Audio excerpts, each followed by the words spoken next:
या नेता कभी कभी जनता के राह में रोड़ा भी बनते हैं। यही दिखा आज दिल्ली और यूपी के बॉर्डर पर, तब जब कांग्रेस के सांसद और भाई बहन राहुल गांधी और प्रियंका गांधी संभल जाने के लिए निकले। उस वक्त की तस्वीर आप देख लीजिए।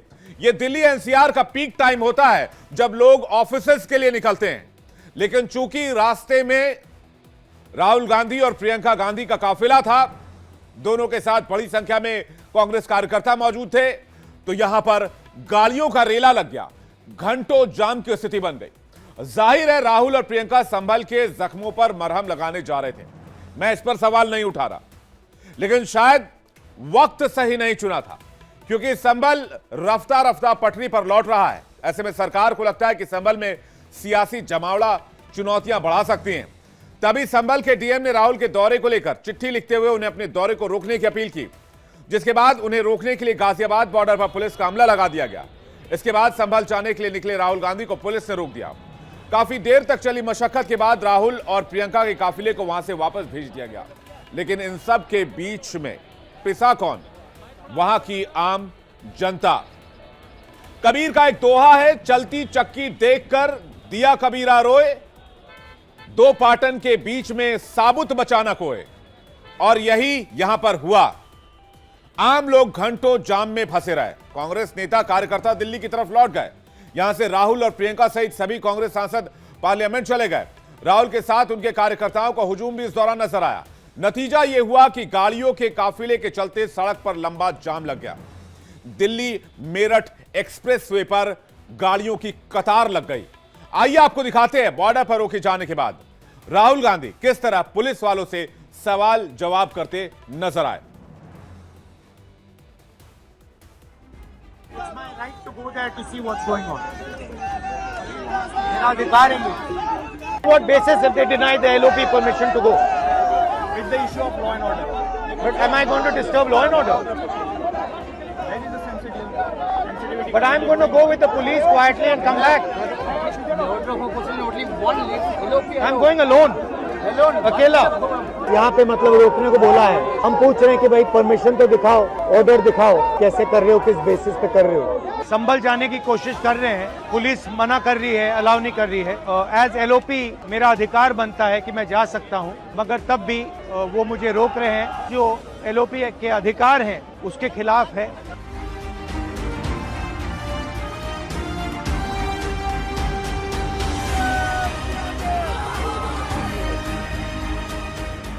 संभल में हिंसा हुई है, लोग मारे गए हैं और हम अपनी आंखों से वहां जाकर समझना चाहते थे कि हुआ क्या, मगर पुलिस ने हमें परमिशन नहीं दी। मैंने पुलिस वालों से ये भी कहा मैं अकेला जाऊंगा, मगर वो भी उन्होंने स्वीकार नहीं किया।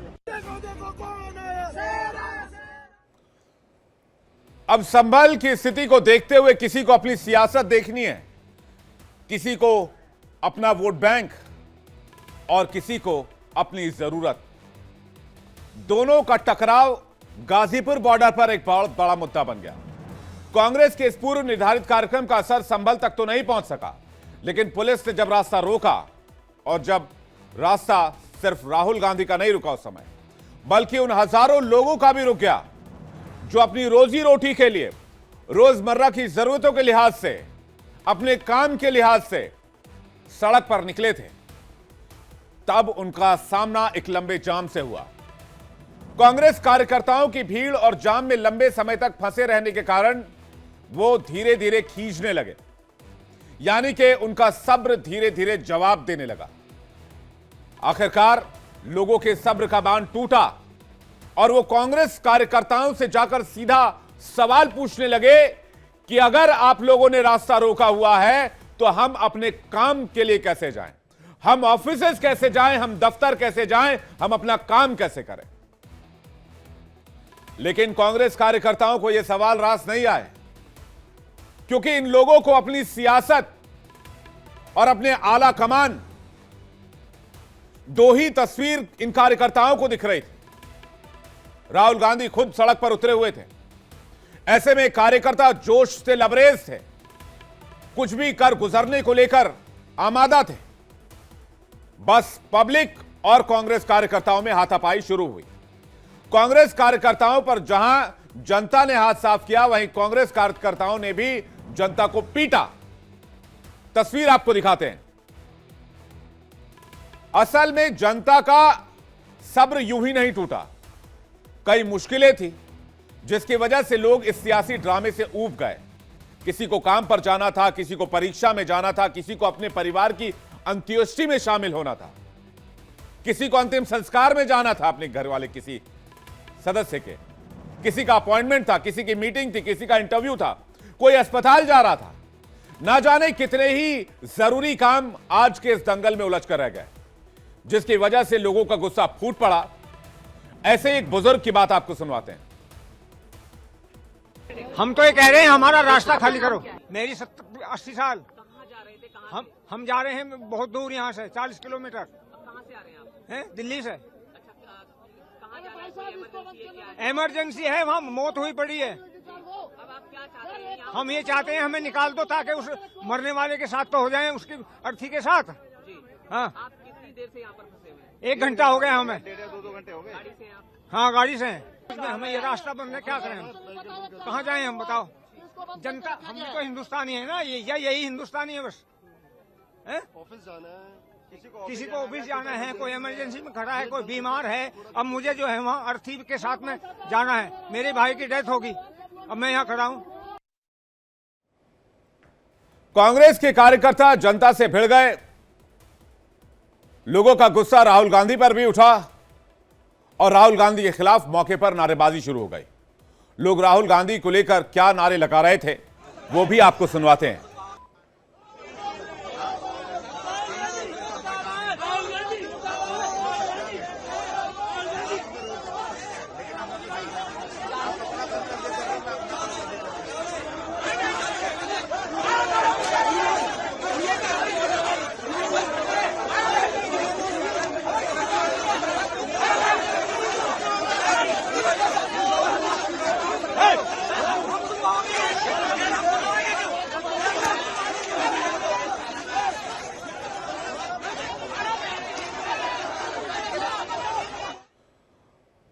इस पूरे घटनाक्रम को लेकर बीजेपी नेता सुधांशु त्रिवेदी ने कांग्रेस के नेताओं पर निशाना साधा। इसमें किसी भी प्रकार की संवेदना का कोई महत्व नहीं है, बल्कि सियासी तराजू के नफे नुकसान को पे तौल के, सियासत के तराजू पर नफा नुकसान पहले तौला जाता है, उसके बाद तय किया जाता है कि हमें क्या करना है। यदि आपके मन में संवेदना थी और आप ईमानदारी से जाना चाहते थे तो आपको सूचना देनी चाहिए थी। और पुनः मैं कहूं, श्री राहुल गांधी जी के पास Z+ विद ASL सिक्योरिटी है। ASL का फुल फॉर्म ये वो सिक्योरिटी है जो देश के गृह मंत्री के पास है, देश के रक्षा मंत्री के पास है। ASL का मतलब होता है एडवांस सिक्योरिटी लाइसेंसिंग। इस सुरक्षा का व्यक्ति, ये प्रधानमंत्री के बाद सर्वोच्च स्तर की सुरक्षा है। इस प्रकार की सुरक्षा के व्यक्ति को जहां जाना होता है, एडवांस में वो प्रोग्राम बताया जाता है, एडवांस में वहां पर पुलिस की टीम पहुंचती है और उस जगह को सैनिटाइज करती है और उसके बाद क्लियरेंस देती है। तो ना तो आपके दिल की भावना थी जाने की, और ना आपने औपचारिक रूप से जो आपका दायित्व और सुरक्षा, उन दोनों के हिसाब से भी आपने जाने की मंशा नहीं की। एक रस्म अदायगी की और उसके उपरांत लौटकर आ गए। तो मुझे लगता है कि कांग्रेस पार्टी का ये जो सो कॉल्ड यात्रा थी, ये इंडी गठबंधन की आपसी प्रतिस्पर्धा के भाव से अधिक प्रेरित थी, जो इंडी गठबंधन के भिन्न भिन्न दलों में अपने उस कोर वोटर को अपने कब्जे में रखने की छटपटाहट से प्रेरित है। अब राहुल गांधी एक तरफ संविधान की बात करते हैं, लोकतंत्र बचाने की बात करते हैं, संविधान बचाने की बात करते हैं, लेकिन उनके कार्यकर्ता सड़क पर कैसे आम लोगों से उलझते हैं, इसकी तस्वीर हमने आपके सामने रख दी। मैं कोई आपके लिए राय नहीं रखूंगा, मैं राय आपके ऊपर छोड़ता हूं कि इस पर आपकी क्या राय है। आगे बढ़ते हैं, बात करते हैं बांग्लादेश की। बांग्लादेश की खबर मैं आपको लगातार दिखा रहा हूं, हर दिन के घटनाक्रम से आपको रूबरू करा रहा हूं, क्योंकि यह खबर आपके लिए बहुत जरूरी है और यह जानना भी जरूरी है कि बांग्लादेश में अल्पसंख्यकों के साथ क्या हो रहा है। बांग्लादेश में हिंदुओं पर हो रहे अत्याचार के बीच बांग्लादेश के अंतरिम सरकार के एक करीबी सहयोगी ने भारत से आग्रह किया है कि वो जुलाई और अगस्त के बीच हुए विद्रोह को आधिकारिक रूप से मान्यता दे दे। इस विद्रोह के कारण प्रधानमंत्री शेख हसीना की सरकार का तख्ता पलट हुआ था। उन्होंने कहा कि अगर भारत इस विद्रोह को मान्यता देगा तो दोनों देशों के बीच संबंधों की शुरुआत एक नए तरीके से हो सकती है। महफूज आलम अंतरिम सरकार के एक अहम नेता और बांग्लादेश के भेदभाव विरोधी छात्र आंदोलन के प्रमुख सदस्य हैं। उन्होंने एक फेसबुक पोस्ट में लिखा कि भारत ने इस विद्रोह को आतंकवाद, हिंदू विरोधी और इस्लाम विद्रोह के रूप में पेश करने की कोशिश की है। तो मैं इस भाई साहब से पूछना चाहता हूं कि इसके अलावा भी कोई तस्वीर इसमें नजर आती है क्या, और अगर नजर आती है तो ये अपना चश्मा बदलवाएं, इनके चश्मे का नंबर शायद बदल गया है। आगे भाई साहब ये कहते हैं कि भारत से आग्रह करते हैं कि 75 साल बाद भी बांग्लादेश की वास्तविकताओं को समझें। उन्होंने कहा कि विद्रोह को मान्यता देना पहला कदम होना चाहिए। इस विद्रोह को नजरअंदाज करना बांग्लादेश की नींव के लिए नुकसानदेह होगा और दोनों देशों के संबंधों पर नकारात्मक असर डालेगा। तो पहले तो मैं बांग्लादेश को यह कहना चाहता हूं कि हमें आपसे संबंध रखना या नहीं रखना वह हमारा फैसला है। दूसरी बात यह कि बांग्लादेश से संबंध हो ना हो, इससे भारत को बहुत ज्यादा फर्क नहीं पड़ता है, क्योंकि बांग्लादेश की सीमा चंद हिस्सों को लेकर छोड़ दे, बांग्लादेश 3 तरफ से भारत से घिरा हुआ है और भारत की रहमो करम पर 1971 से अभी तक पलता हुआ है। आज की तारीख में भी बांग्लादेश जुगाड़ लगाए बैठा था, लेकिन आपको बता दें बांग्लादेश के ऊपर आज की तारीख में $103 बिलियन का कर्ज है। बांग्लादेश से उलझ चुके रिश्तों के बीच एक धड़ा ऐसा भी है जो लगातार भारत से रिश्तों को दूसरे स्तर पर ले जाने में जुटा है। कभी यह बयान कि बांग्लादेश के बुद्धिजीवियों की तरफ से आते हैं तो कभी आतंकियों की तरफ से। मकसद है भारत से रिश्तों को और बदतर कर देना और पाकिस्तान की राह पर चल पड़ना। तो मैं बांग्लादेश के नेताओं को और लोगों को यह कहना चाहता हूं कि अगर अपना भविष्य देखना है पाकिस्तान की राह पर चलते हुए, तो आज के पाकिस्तान की तस्वीर जरूर देख लेना। वैसे अभी बहुत ज्यादा दिन बीते नहीं थे जब बांग्लादेश के एक प्रोफेसर सरकार को यह सलाह देते सुने गए थे कि उसे भारत में पूर्वोत्तर के राज्यों में अलगाववाद को समर्थन देना चाहिए और पाकिस्तान से लड़ाकू विमानों की खेप खरीदनी चाहिए। यानी वहां के नेताओं के जहन में यह भी है कि बांग्लादेश एक ऐसा मुल्क है जो भारत से मुकाबला कर सकता है, भारत से लड़ाई लड़ सकता है, भारत से जंग छेड़ सकता है। तो मैं उन नेताओं के सद्बुद्धि के लिए ऊपर वाले से दुआ करूंगा। और इस बीच एक आतंकी का वीडियो भी सामने आ गया है जो पीएम मोदी और ममता बनर्जी को खुलेआम धमका रहा है और भारत के खिलाफ जहर उगल रहा है। कह रहा है बांग्लादेश की तरफ उठने वाले हाथ को तोड़ दिया जाएगा। মোদিকেও বলে দিচ্ছি আর মমতা ব্যানার্জিকেও বলে দিচ্ছি, সাবধান, বাংলাদেশের দিকে হাত বাড়াবা 14 কোটি মুসলমান ওই কালো হাতকে ভেঙে দিবে। বাংলাদেশের পরীক্ষিত শত্রু হচ্ছে হিন্দুস্তান। চারালের সমস্ত হিন্দুস্তানের সৈন্য এক জায়গায় করলেও 14 কোটি মুসলমান 28 কোটি হাতে যদি গজারির লাঠি নেয়, আল্লাহ দিনের কালেমা দিল্লির লাল কেল্লায় উড়িয়ে দেওয়া হবে। ऐसे बयान तालियां बटोरने के लिए तो अच्छे लगते हैं, लेकिन ऐसे बयान दिमागी तंगहाली को भी बताते हैं। इस आतंकी को मैं बताना चाहता हूं कि जितने मुसलमानों की बात वो बांग्लादेश में कर रहा है उससे दुगना मुसलमान भारत में रहता है। और हम जिस शख्स की बात करने जा रहे हैं उसे बांग्लादेश में राजनीतिक टिप्पणीकार और प्रोफेसर को भड़काऊ बयान के लिए जाना जाता है। अभी 3 दिन पहले एक प्रोफेसर ने भारत के खिलाफ अपने देश में जहर उगला था। क्या कहा था उस प्रोफेसर ने, उसको भी सुन लीजिए। वो कहता है कि डॉक्टर शाहिद जुमा ने भारत पर भरोसा न करने और अपनी सैन्य ताकत बढ़ाने पर जोर दिया है। वो कहता है JF-17 की तुलना F-35 से होनी चाहिए और यह भी कहता है कि दोनों लड़ाकू विमान बराबर की ताकत रखते हैं और JF-17 जो है वो पाकिस्तान का लड़ाकू विमान है जो चीन से खैरात में मिला है। और आगे कहता है बांग्लादेश को पाकिस्तान से JF-17 लड़ाकू विमानों की 3 स्क्वाड्रन खरीदनी चाहिए। साथ ही असम, मणिपुर और मिजोरम में अलगाववादी आंदोलनों को बांग्लादेश की ओर से बढ़ावा दिया जाना चाहिए। अब आप सोचिए कि बांग्लादेश में जहां एक तरफ वहां की माइनॉरिटी को निशाना बनाया जा रहा है, हिंदुओं को मारा जा रहा, अत्याचार किया जा रहा है, तो दूसरी तरफ एंटी इंडिया कॉन्स्पिरेसी, साजिश और बयान खुलेआम दिए जा रहे हैं। ये वही बांग्लादेश है जिसे 1971 में पाकिस्तान के अत्याचार से भारत ने आजाद कराया था।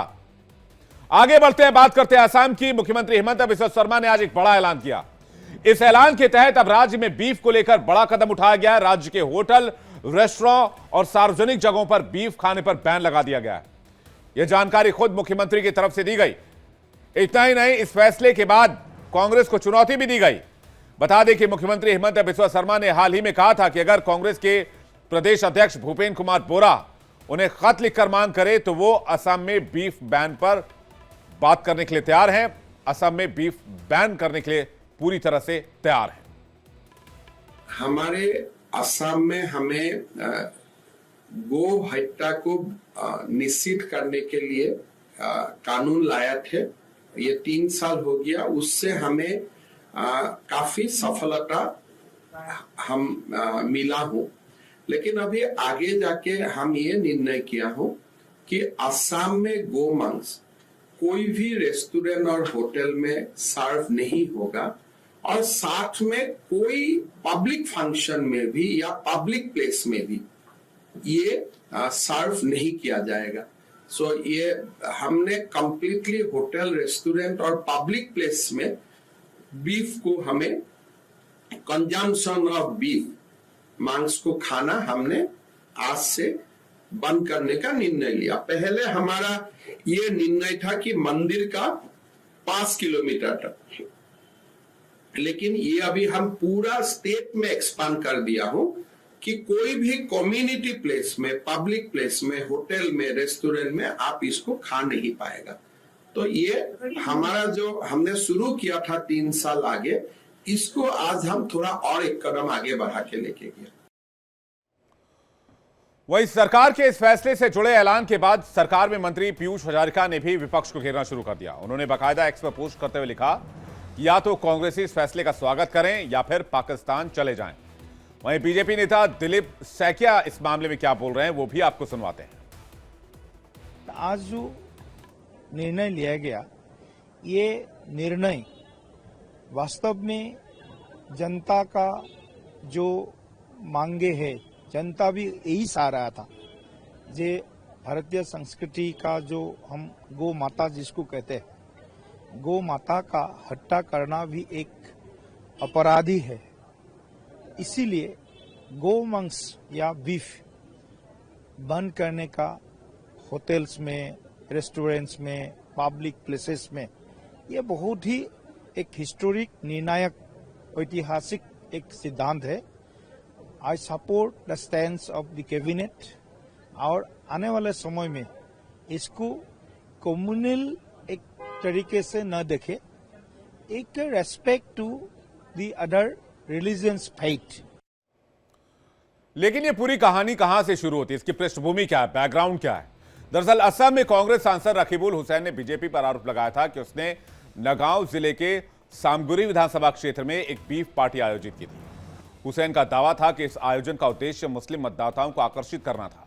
उन्होंने ये भी कहा कि उनके पास इस बात के सबूत हैं और वो इस मुद्दे पर चुनाव आयोग द्वारा पूछे गए किसी भी सवाल का जवाब देने के लिए तैयार हैं। इस पर हिमंता ने कहा था कि वो हुसैन के बयान को लेकर बीफ पर अपने रुख के बारे में राज्य कांग्रेस अध्यक्ष को खत लिखेंगे। उन्होंने कहा कि मैं भूपेंद्र बोरा को खत लिखूंगा और उनसे पूछूंगा कि क्या वो भी रकीबुल हुसैन की तरह बीफ पर प्रतिबंध लगाने की वकालत करते हैं। अगर हां तो मुझे सूचित करें, मैं अगले विधानसभा सेशन में बीफ पर पूरी तरह से प्रतिबंध लगा दूंगा। तब भाजपा, एजीपी, सीपीएम कोई भी बीफ नहीं दे पाएगा और हिंदू, मुस्लिम और ईसाई सभी को बीफ खाना बंद कर देना चाहिए और सभी समस्याओं का हल एक साथ हो जाएगा। बीफ का मतलब गोवंश से भी जोड़ा जाता है, जिसमें गाय, बैल, बछड़े सभी आते हैं। इतिहास की अगर बात करें तो वैसे तो इसे लेकर संवेदनशीलता आजादी के पहले से देखी जा रही है, लेकिन समय समय पर राज्य सरकारें इसे लेकर नियमावली बनाती गई। हाँ, ये बात सही है कि केंद्र के स्तर पर इसे लेकर अभी तक कोई कानून नहीं बनाया गया है, बल्कि राज्यों ने अपनी तरफ से इस मामले में पहल करते हुए कड़े कानून बनाए, जिसके तहत गोवंशों की तस्करी, उनका अवैध ट्रांसपोर्टेशन और उनकी हत्या पूरी तरह से प्रतिबंधित है। इसमें जेल के साथ साथ जुर्माना या दोनों हो सकते हैं। मॉब लिंचिंग की कई घटनाएं भी देश में बीफ के चलते हुई, जिसका बड़ा मुद्दा बनाया गया। लेकिन गोहत्या की बात करें तो दिल्ली, गुजरात, हरियाणा, हिमाचल प्रदेश, जम्मू कश्मीर, लद्दाख, पंजाब और राजस्थान और उत्तराखंड में जहां सभी उम्र के बैलों, गायों समेत गोवंशों के किसी भी प्रजाति पर पूरी तरह से उनकी हत्या पर प्रतिबंध है। वहीं कुछ राज्य ऐसे भी हैं जहां यह प्रतिबंधित नहीं है। ये राज्य हैं केरल, पश्चिम बंगाल, अन्य पूर्वोत्तर, अरुणाचल, मिजोरम, मेघालय, नागालैंड, त्रिपुरा, सिक्किम में प्रतिबंध नहीं है। मणिपुर में महाराजा ने 1939 में गो हत्या के लिए मुकदमा चलाने का आदेश दिया था, लेकिन गोमांस का व्यापक रूप से सेवन किया गया था। वहीं AIUDF नेता रफीकुल इस्लाम ने क्या कहा इस मामले को लेकर, जब अब बैन कर दिया गया असम में से, आपको सुनवाते हैं। असम के सीएम साहब बीच बीच में टगलकी फरमान जारी करते रहते हैं, वही उनका टगलकी फरमान है, इसमें ज्यादा कुछ कहना नहीं है। हम इस टॉपिक को ज्यादा इंपॉर्टेंस नहीं देते। आसाम के लोगों का बहुत बड़े बड़े समस्याएं हैं, तो इस सिचुएशन में यहाँ कौन क्या खाएगा, पोर्क खाएगा या काव खाएगा या मतलब मुर्गी खाएगा या सब्जी खाएगा, इसको लेके कैबिनेट में डिसीजन लेना मैं समझता हूँ इसका ज्यादा इंपॉर्टेंस मैं नहीं रखता, मैं नहीं देता। अब बीजेपी देखिए कैसे मतलब वो है, पार्टी है। गोवा में बीजेपी बीफ बंद नहीं कर सकते। वहां बीजेपी गोवा में बीफ बंद करेंगे तो एक दिन में गिर जाएगी उनकी सरकार। नॉर्थ ईस्ट में हर स्टेट में बीजेपी की सरकार है या मिलीजुली उनकी सहयोगी पार्टी की सरकार है। अरुणाचल बोलिए, मिजोरम बोलिए, नागालैंड बोलिए, मणिपुर है, मेघालय है, हर स्टेट में बीफ वहां के लोग खाते हैं, खिलाते हैं और वहां कोई पाबंदी नहीं, कुछ नहीं है, सब बीजेपी की सरकार है, वहां नहीं कर सकते। तो यहां आसाम में कैटल प्रिजर्वेशन बिल लाके इस तरह कुछ कंडीशन लगाया, तो हम उसको ज्यादा ध्यान नहीं देते।